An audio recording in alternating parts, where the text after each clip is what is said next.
Baik, Assalamualaikum warahmatullahi wabarakatuh dan selamat kembali ke channel saya. Saya rasa sudah lama dah tak upload video di YouTube tak upload sharing yang terkini. Saya rasa dekat 6 bulan kot tak upload. Sebab itulah kita ada apa sibuk tak ada nak upload lah kan. So saya banyak buat kelas sebelum ni. Hari setiap weekend saya akan buat, hampir setiap weekend saya ada meeting dengan klien-klien, dengan orang yang baru nak buka account CDS. So menyebabkan saya tak sempat nak buat video yang latest. Tapi Alhamdulillah sekarang ni di tempoh pergerakan yang dah masuk minggu ketiga ni, saya rasa saya ada masa sikit lah untuk nak buat sharing yang terkini mengenai kita punya prestasi stock market kita dan apa yang kita nak kena buat sekarang ni. Sebab mungkin ada yang tak tahu nak buat apa. Sekarang ni nak kata nak invest dalam stock market tak apa cantik sangat. Cuma harap baru-baru ni kontor oil and gas lah yang naik banyak kan, sebabkan naik harga minyak kan. Tapi itulah, yang lain-lain tu masih overall dalam kita punya technical. Kalau tengok technical kita memang overall tengok downtrend of course. Dan downtrend ni sebenarnya bukannya baru jadi, dah saya rasa dalam sejak awal tahun ni pun dah mula, dan ikutkan start daripada pilihan raya 2018 tadi pun dah memang keadaan market kita dalam fasa yang downtrend. Sekarang ni cuma menyebabkan dia lagi teruk adalah ditambah dengan isu COVID-19 health crisis dan juga kejatuhan ketara harga minyak yang sebelum ni kita boleh dapat 40-60 dolar setong tahun lepas 2 tahun sudah. Sekarang ni tinggal sampai 20 dolar je setong. Yang latest dalam 27-28 lah, naik balik sikit kan. So menyebabkan orang yang terlibat dalam stock market ni, mana yang dah lama dalam stock market ni, memang terasa lah kejatuhan tu. Tapi government kita baru-baru ni dah buat beberapa langkah stimulus package untuk nak improvekan kita punya ekonomi. Yang mana ekonomi kita sekarang ni, stock market kita sekarang ni memang tengah down, dan mungkin dijangkakan kejatuhan ni akan berlarutan lagi, tak tahu sampai bila. Government introduce stimulus package untuk semua rakyat adalah untuk nak mengurangkan impak kejatuhan pasaran ekonomi ni. Memang akan jatuh, cumanya jatuh tu dia ada beberapa lapis lagi lah. Dia tak jatuh pun terus. Dia ada cushion yang support kejatuhan tu supaya nak mengurangkan impak kepada rakyat semualah. Dan salah satu daripada stimulus package yang government telah pun announce adalah langkah penangguhan bayaran installment oleh bank lah, moratorium selama 6 bulan. Yang mana moratorium ni sebenarnya bukanlah dia waive 100%, tapi dia kena bayar juga, cuma selepas habis daripada tempoh 6 bulan tu barulah kena buat bayar balik kan. So untuk moratorium ni, kalau kita sebagai orang yang investor ataupun yang trader, saya rasa kita boleh dapat beberapa benefit lah yang daripada langkah-langkah yang telah pun government buat. Tapi kita kena faham kenapa kerajaan buat ni adalah moratorium adalah untuk nak mengurangkan impak ekonomi.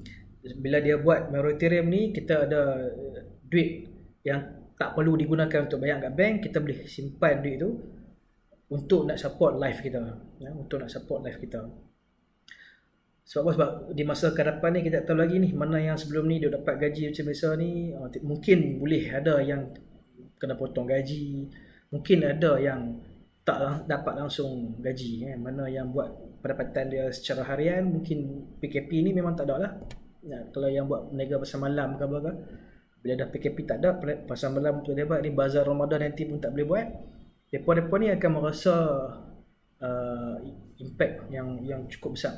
So government buat tak payah bayar 6 bulan. So at least depa tak perlulah nak kena bayar installment, tapi depa still lagi nak kena sara hidup, nak beli makan, nak beli susu anak, pampers ke apa kan. Yang ni depa still lagi kena cari. Cuma dia mengurangkan bebanan lah. Sebab itulah saya katakan tadi, impact ekonomi akan tetap terasa, tetapi langkah moratorium ni dia cuma nak mengurangkan impact tu supaya tak terlalu drastik sangat kena kan. So untuk orang yang langsung tak ada gaji bulan-bulan ni memang akan terasa. Cuma yang sekarang ni untuk saya nak fokuskan kepada moratorium orang yang dapat moratorium tapi gaji dia masih ada lagi, pendapatan dia masih ada lagi. Mungkin sebelum ni dia gaji dia okey 100%, mungkin sekarang ni dah kena turun ke 70% ke 50% ke, ataupun orang yang still dapat gaji macam biasa. So orang-orang ni mereka ada pilihan lebih sikit. Mereka ada pilihan untuk nak menyimpan duit yang berlebihan. Katalah sebelum ni dia punya gaji katalah 3,000 sebulan, dia bayar rumah 1,000 kan, mungkin dia punya bayar kereta 500 dah 1,500. So mungkin dia makan sara hidup, nak sara hidup anak bini beli makan semua mungkin 1,000. So dia dah kena ada 2,500 lah kan, 2,500, 1,000 untuk nafkah anak bini, lagi 1,500 lagi untuk rumah dan juga kereta.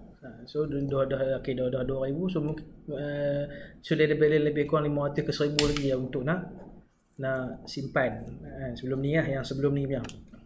Tapi lantaran kita buat kerajaan buat government buat moratorium ni, so yang duit rumah 1,000, yang duit kereta 500 ni dia tak perlu nak kena guna duit tu lah. So dia boleh simpan duit tu 1,500 ni untuk dia nak standby, buat simpanan sekiranya ke depan ni ekonomi kita masih lagi berada dalam keadaan gawat, dia boleh gunakan duit tu untuk support life dia in future lah.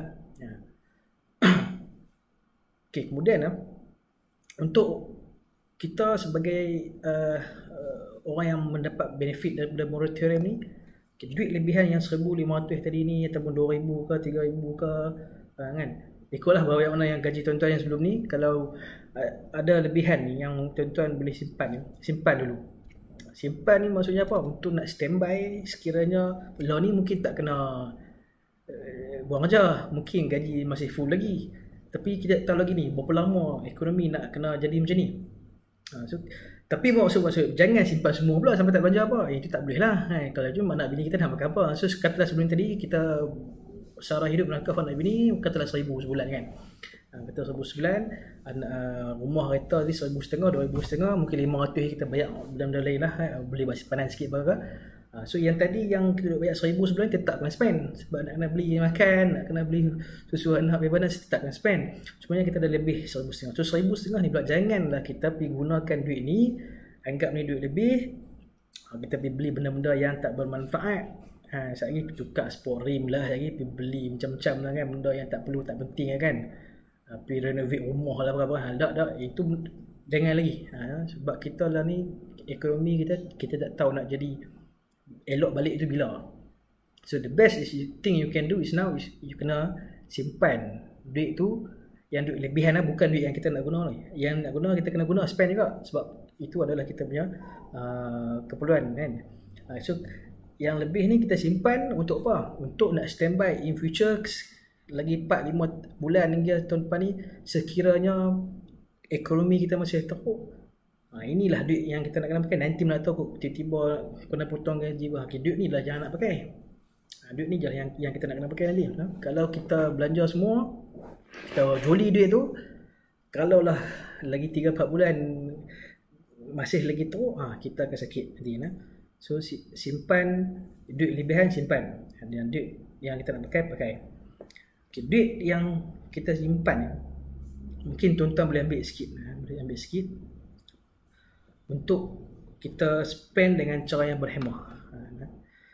Katalah tuan-tuan ada lebih tadi 1,500 tadi kan, mungkin tuan-tuan boleh simpan 1,000 ni sebagai simpanan kecemasan in case kalau nak jadi apa-apa lah ya.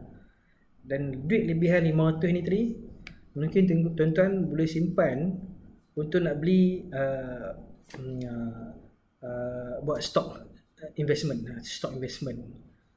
Kalau saya prefer untuk simpan sikit, beli saham-saham yang berfundamental yang bagus lah. So nanti saya akan cerita sikit lah macam mana fundamental stock ni, apa benda ni, company yang bagus ni yang kita macam mana nak tahu, nanti kita akan sembang lah. Tapi kalau saya akan buat betul lah. Saya simpan some duit lebihan ni yang memang sudah kita settle lah, beri barang anak bini semua settle lah. Tadi saya ada 1,500 tadi tu. So 1000 saya akan simpan sebagai simpanan kecemasan. Yang lagi 500 ni saya akan gunakan sedikit untuk nak invest. Mungkin 500 ni saya akan ambil, 200 saya akan ambil simpan, 500 saya akan ambil 200 untuk simpan beli stok-stok yang good fundamental, dan lebih 300 ni saya akan simpan untuk modal saya untuk nak rolling nanti bila ekonomi dah elok, kita akan ada IPO baru, kita akan boleh invest duit simpanan yang kita ada ni, kita boleh invest untuk nak beli IPO mungkin tahun depan. Sekarang ni pun kita tengah ongoing adalah macam Mr. DIY. Kita ada beberapa company yang tengah hold set dia punya IPO. So kita boleh guna duit ni untuk nak invest dalam IPO nanti, nanti bila keadaan ekonomi dah okey balik. So 200 ni tuan-tuan boleh ambil sikit, beli saham-saham yang good fundamental good fundamental. Dan macam mana kita nak tahu company ni good fundamental ke tak, apa macam mana? Ini yang kena belajar pasal fundamental analysis ni. Basically untuk fundamental analysis ni, kadang-kadang orang cerita dalam Facebook kan, saya dah tulis fundamental analysis FA lah apa kan. Tapi apa benda FA tu kan? FA ni, fundamental analysis ni, dia sebenarnya 3 benda yang kita nak tahu. Hasil daripada fundamental analysis ni, apa benda yang kita nak tahu? Dia 3 benda. Kalau saya lah, 3 benda yang saya nak tahu bila saya buat fundamental analysis untuk sesebuah company ataupun sesebuah stok. Saya nak tahu 3 benda ni. Yang pertama sekali, adakah fundamental company tu, adakah company tu layak ataupun boleh saya nak beli. Dia akan ada kriteria yang tertentu lah, tapisan yang tertentu untuk saya nak kata okay, company ni FA bagus, boleh nak beli. Dah masuk first filter, okay, saya dah boleh beli konten-konten ni lah. Kemudian yang kedua, item yang kedua yang kita boleh tahu fundamental untuk company ni adalah adakah saham ini berbaloi untuk dibeli. Tadi ni kita senaraikan. Yang first tadi, saham yang boleh dibeli ni kita tahu okay, ni company dah strong, okay, FA dah okay. Kemudian tapisan yang kedua ni, yang lagi halus ni adalah adakah company ni boleh berbaloi untuk kita nak beli ataupun tak.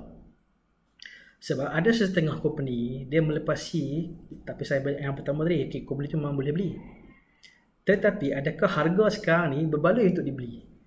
Itu kena, tuan-tuan kena bezakan kan. Memang ada company yang memang very good fundamental, tetapi adakah dia berbaloi untuk nak beli sekarang. Okay, macam mana kita nak tahu berbaloi ke tak? Inilah datangnya term undervalue. Undervalue ni maksudnya murah daripada harga yang sepatutnya. Murah daripada harga yang sepatutnya. Katalah saham ni sebelum ni, katalah okay, dalam stok ni, macam mana price harga dia ditentukan ni, dia adalah mengikut konsep demand and supply lah. Macam banyak willing buyer, willing seller, itulah yang akan menentukan harga semasa.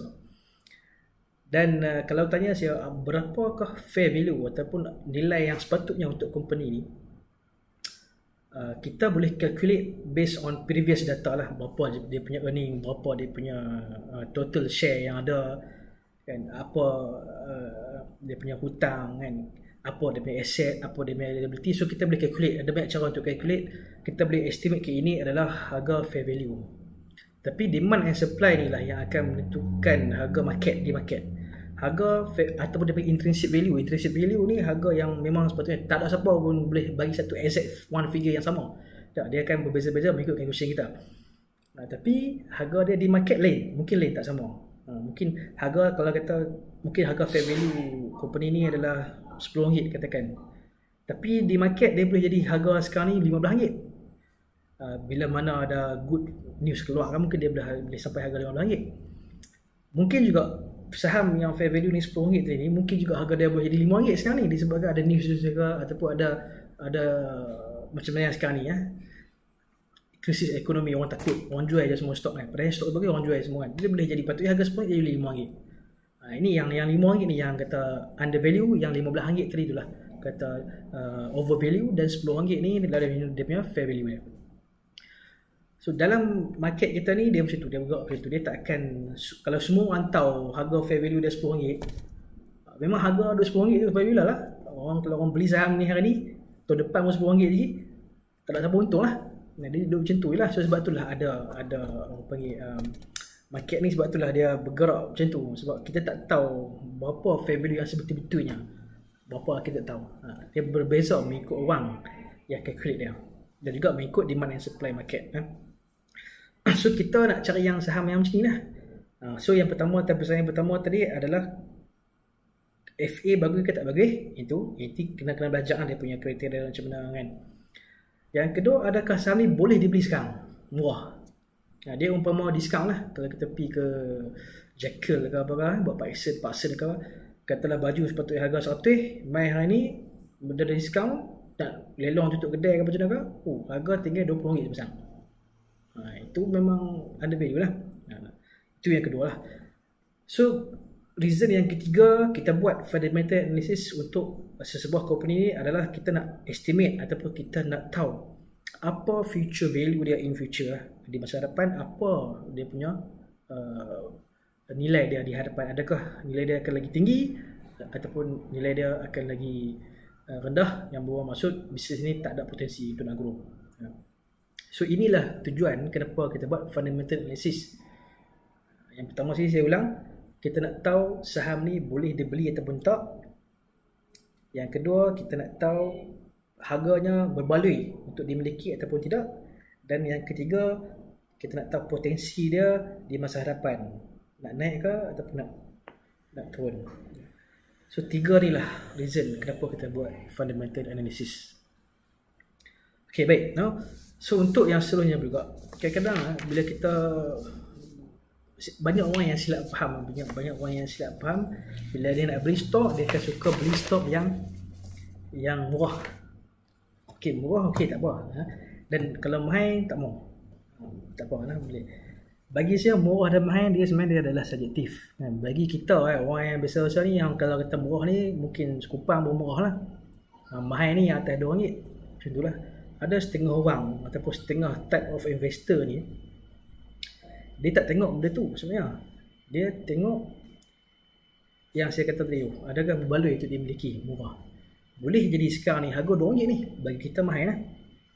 Tapi lagi 5 tahun, lagi 3 tahun, saham ni mungkin boleh bernilai RM10. So kalau macam tu, yang RM2 ni murah lah. Sebab nanti harga dia boleh naik sampai RM10. Begitu juga dengan harga saham yang sekarang ni, harga dia sekupang ataupun 10 sen. Orang Kedah sebut sekupang.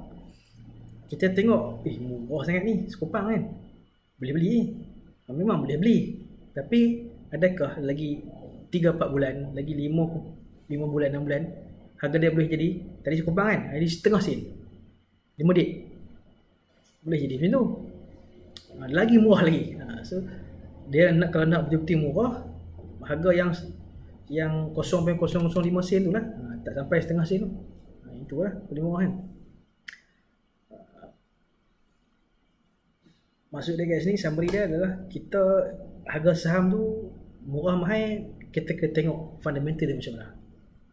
Tak semestinya saham murah berbaloi untuk dimiliki, dan juga tak semestinya saham yang mahal ni kita terus lupakan sebab mahal. Taklah, sebab mahal dan murah ni dia subjektif, dia bergantung kepada macam mana cara kita analisis syarikat tu lah. So inilah sebab kenapa kita dalam masa-masa yang sekarang ni kita memerlukan fundamental analysis lah, untuk kita nak tahu saham apa yang kita boleh memiliki sekarang ni. Sebab kalau kita nak beli ikut trend, susah. Sebab sekarang ni trend memang semua tengah duduk down. Kalau naik pun mungkin naik set, mungkin boleh jatuh balik. So sekarang ni bagi saya, masa yang sesuai untuk kita nak trade sekarang ni adalah more to, sama ada dia very very fast, untung sikit terus cabut, ataupun dia invest for long term. Tapi nak tahu long term, kita kena tahulah saham tu boleh long term kalau kita nak tahu saham tu boleh long term ke ataupun tidak, kita kena tahu dululah dia punya fundamental dia macam mana. Kalau kita tak tahu, kita main ikut orang je, tak boleh. Kita sendiri kena faham company tu macam mana. Okay, baik. So kalau ada apa-apa komen boleh, ataupun sebarang persoalan, sebarang pertanyaan boleh tanya di ruang komen lah. InsyaAllah nanti in next video saya akan sharekan ataupun saya akan jawab di ruang komen nanti. Baik, itu ya. Assalamualaikum warahmatullahi wabarakatuh.